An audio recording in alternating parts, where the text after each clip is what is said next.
Assalamualaikum warahmatullahi wabarakatuh.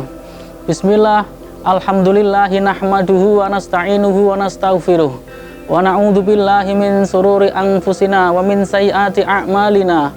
May yahdihillahu fala mudhillalah wa may yudlilhu fala hadiyalah. Allahumma shalli wa sallim ala sayyidina Muhammadin wa ala alihi wa sahbihi ajma'in. Qala Allah ta'ala fil Qur'anil Karim wa huwa asdaqul qailin. A'udzu billahi minasyaitonir rajim. Bismillahirrahmanirrahim. Innal ladzina yatluna kitaballahi wa aqamus shalah wa anfiqu mimma razaqnahum sirran wa alaniyatan yarjuna tijaratan lan tabur. Qala an-nabiyyu sallallahu alaihi wasallam, Iqra'ul Qur'ana fa innahu ya'ti yaumal qiyamati syafi'an li ashabihi. Shadaqallahul adzim wa ballaha rasuluhun nabiyul karim wa nahnu ala dzalika minasyahidin wa syakirina walhamdulillahi rabbil alamin. Pemirsa Rumah Odeng dimanapun Anda berada, Rasulullah Shallallahu Alaihi Wasallam bersabda di dalam hadisnya, al jannatu mustaqatun ila arba'ati nafar. Ada 4 golongan yang dirindukan surga. Yang pertama, talil Quran, orang yang istiqomah membaca Al-Quran. Kemudian yang kedua, wahafidil lisan, orang yang menjaga lisannya dari ucapan keji dan mungkar. Kemudian golongan yang ketiga adalah wamud'imil ji'an, orang yang memberikan makan orang kelaparan. Yang terakhir, golongan yang keempat, washoimina fi syahri ramadhana, orang yang berpuasa di bulan Ramadan. Golongan yang pertama adalah talil Quran, orang yang senantiasa istiqomah membaca Al-Quran. Al-Quran adalah kitab Allah, wahyu yang Allah berikan kepada manusia, diturunkan untuk manusia, kebahagiaan manusia. Barang siapa yang mengikuti kebenaran Al-Quran, maka demi Allah dia pasti akan masuk surga. Tetapi barang siapa yang ingkar dengan kebenaran Al-Quran, maka dia pasti akan masuk neraka. Rumah Odeng yang dirahmati oleh Allah Subhanahu wa taala.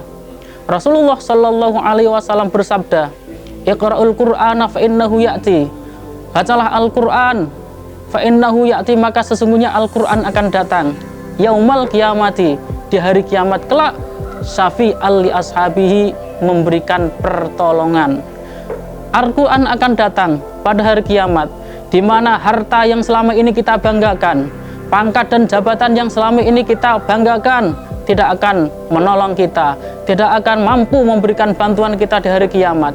Tetapi Al-Quran memberikan satu jaminan keselamatan bagi orang-orang yang istiqomah membaca Al-Quran. Maka dari itu mari kita istiqomah membaca Al-Quran per hari, jangan sampai kita lewatkan. Hari-hari kita jangan sampai kita lewatkan untuk tidak membaca Al-Quran. Kalau kita mampu baca Al-Quran 1 halaman, kita baca 1 halaman setiap harinya. Insya Allah lisan kita basahi dengan bacaan Al-Quran, maka itulah yang akan menyebabkan kita masuk golongan orang-orang yang dirindukan oleh surga. Dirindukan itu lebih indah, lebih enak daripada merindukan. Maka dari itu istiqomah untuk membaca Al-Quran.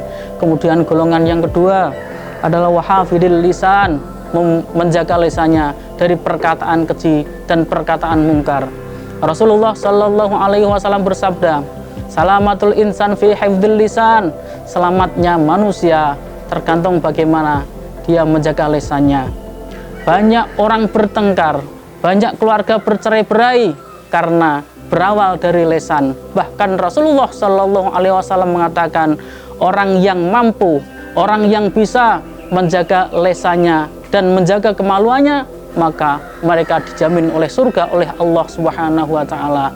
Maka dari itu pentingnya menjaga lisan, maka lisan ini bisa memberikan satu manfaat, bisa memberikan satu madharat, tergantung bagaimana kita untuk menjaga dan bagaimana kita untuk menggunakannya. Kemudian golongan yang dirindukan surga yang ketiga adalah wamud'imil ji'an, memberikan makan orang yang kelaparan.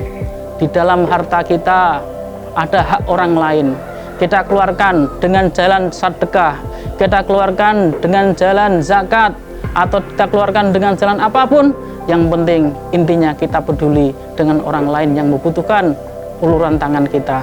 Maka dari itu, kalau kita ingin menjadi satu golongan yang dirindukan surga, maka ketika kita melihat orang yang lagi kesusahan, orang yang kelaparan, maka kita berikan makan. Kemudian golongan yang terakhir adalah golongan yang dirindukan surga, orang yang berpuasa di bulan Ramadan. Rasulullah Shallallahu Alaihi Wasallam bersabda di dalam hadisnya, "Man shoma Ramadhana imanan wahtisaban, ghufira lahu ma taqaddama min dzambi." Barang siapa yang berpuasa di bulan Ramadan dengan penuh pengharapan rahmat dan ampunan dari Allah, maka diampuni dosa-dosanya yang sudah lewat. Itulah kemuliaan bulan Ramadan. Maka pantas saja jika orang yang berpuasa di bulan Ramadan, di situ Allah akan memberikan satu jaminan bahwa di situ surga akan merindukannya. Maka dari itu, insya Allah 2 bulan lagi, insya Allah kita akan memasuki bulan Ramadan. Jadikan bulan Ramadan ini sebagai momentum pertaubatan kepada Allah Subhanahu wa Ta'ala, sehingga di bulan Ramadan ini jangan sampai bulan Ramadan kita kedatangan bulan Ramadan, tetapi sampai bulan Ramadan akhir dosa-dosa kita tidak diampuni oleh Allah Subhanahu wa Ta'ala. Maka dari itu, jadikan bulan Ramadan ini sebagai momentum pertaubatan kepada Allah Subhanahu wa Ta'ala. Pemirsa Rumah Odeng yang dimuliakan oleh Allah Subhanahu wa Ta'ala, tidak ada jaminan umur kita bisa bertemu dengan bulan Ramadan yang akan datang. Maka dari itu, mari kita manfaatkan bulan Ramadan ini sebaik mungkin.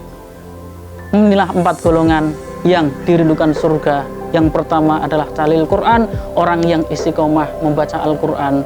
Yang kedua, orang yang mampu menjaga lisannya dari perkataan keji dan mungkar.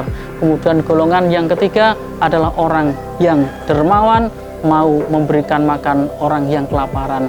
Golongan yang keempat adalah orang yang bersungguh-sungguh, orang yang senang, bahagia dengan datangnya bulan Ramadan. Wal afu minkum.